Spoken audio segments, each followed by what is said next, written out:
In the opening remarks, our compeer said, this year has been like no other year, which is correct. I used to think back, there are not a single year in the 20th century or the 19th century, I would say, was like this. What we have is not a civil war.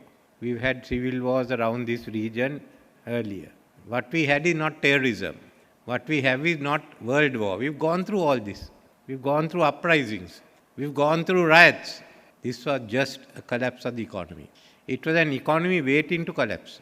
In the 4.5 years I was Prime Minister, it was an effort to try and take the economy out in a different direction. We were able to get a surplus on the primary budget. But it was warfare. Politicians wanted to protect their power, businessmen wanted to protect their profits, and many others wanted to see what the country would give them, provide for them free of charge, without having rendered any services. So in the long term, this formula can't hold. When Sri Lanka became a commercial economy, a modern commercial economy, after the Colebrook-Cameron reforms and the opening up, the abolition of Rajakarya, the British came in, but not only the British, the Sri Lankans also came up. They had no banks, they had no means of finding money, there was no World Bank to give them assistance on a concessionary terms, but what did they do? They built up a big business empire. While the British planted tea, we planted coconut. We exploited our graphite. And then in 1948, after the war was over, we stood second to Japan. But we started destroying it from the 60s and the 70s. We started rebuilding economy which was affected by a war, and thereafter the way we went is best not described here. So it is not surprising that this economic collapse in the 2 years of COVID, reduction of revenue and the policy measures that were taken. So from the turmoil, we have to get out. We are still working our way through. We've been able to stabilize with our own effort. The last few months, from July onwards, from August onwards, we had to do it on our own, of course with the help that the multilaterals gave us. We've got into a staff level agreement with the IMF. I thought Harsha will get up and say, can you table the copy now? We are now discussing with our creditors, bilateral creditors, not the Paris Club, but with India, and we've had very successful talks. And we have started talks with China, and they've asked us to talk with the Exim Bank, and the talks are going on.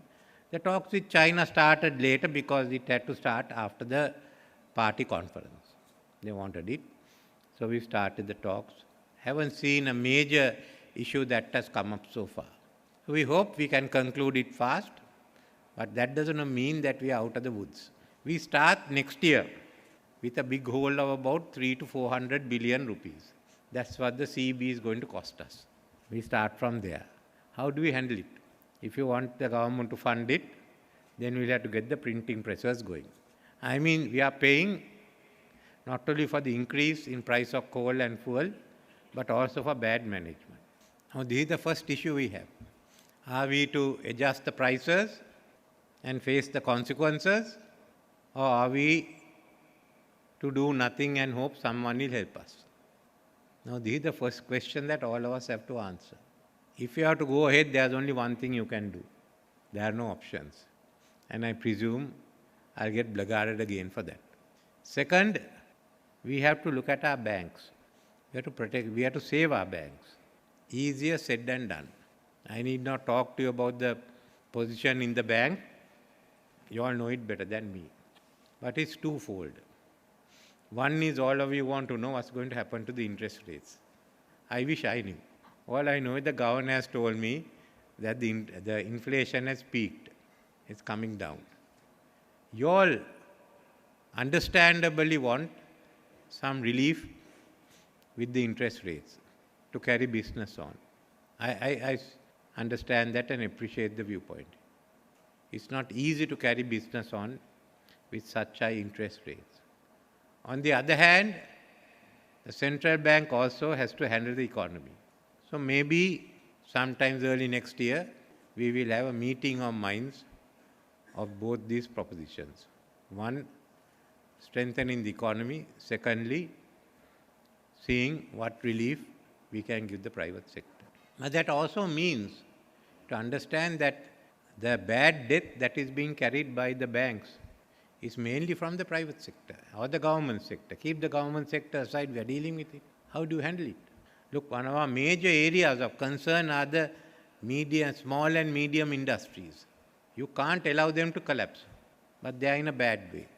So you've got to find a solution. There, I think, the state and the private sector, the big players, medium players, all have to see how can we save our small and medium enterprises. There are the larger ones too, but these are the ones that can get wiped out. Can we go on without them? The success of the open economy was that a large number of small and medium enterprises came along.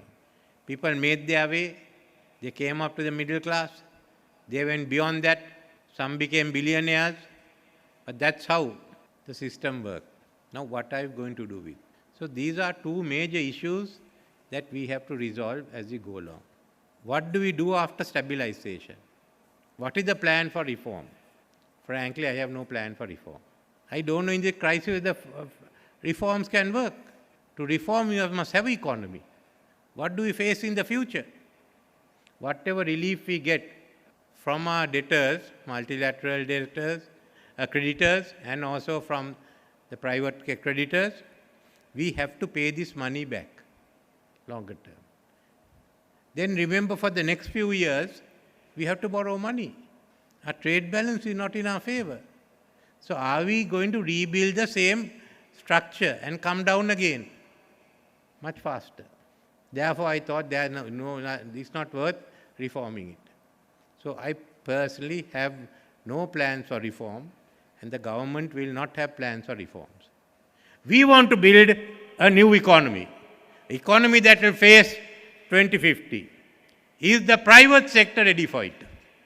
That's the only question I have to ask you. Are we ready for it? Are we going to take up the challenge? Shall we take the pain that comes with it? Or are we going to hide again? Ostrich cannot put its neck under the carpet all the time. And sometime it has to come out. What have we got first? We have to earn foreign exchange, foreign exchange, foreign exchange. Why can't we have a balance of trade? Why can't it be in a surplus? Can you put into a surplus? If not, we can't survive. If you want to survive and you have to compete with the world, then we have to be competitive. Not competitive, we've got to be highly competitive. We've got to join the rest of Asia, we've got to compete with China, we've got to compete with Japan, you've got to compete with Korea, you've got to compete with India. Can we build that? Can we create sectors which are competitive? I'm ready to take that challenge. Are we ready to go to 2050, or do you want to go back to 1950? These are the two options that are available for us. Then we've got to build a highly competitive social market economy. But it must benefit all, not only a few. All of us are going through these troubled times. Some are finding it very, very difficult. And are we ready to do those reforms? If you are ready, there are many opportunities. We talk of renewable energy. I won't talk of renewable energy. I will talk of green hydrogen. That's where the potential lies.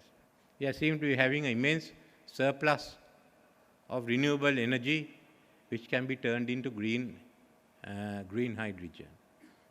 Why don't we develop and become a logistics center? When I last tried to develop the Colombo Harbour and tried to give out the East Terminal, there's a big debate as to why I am trying to sell the country.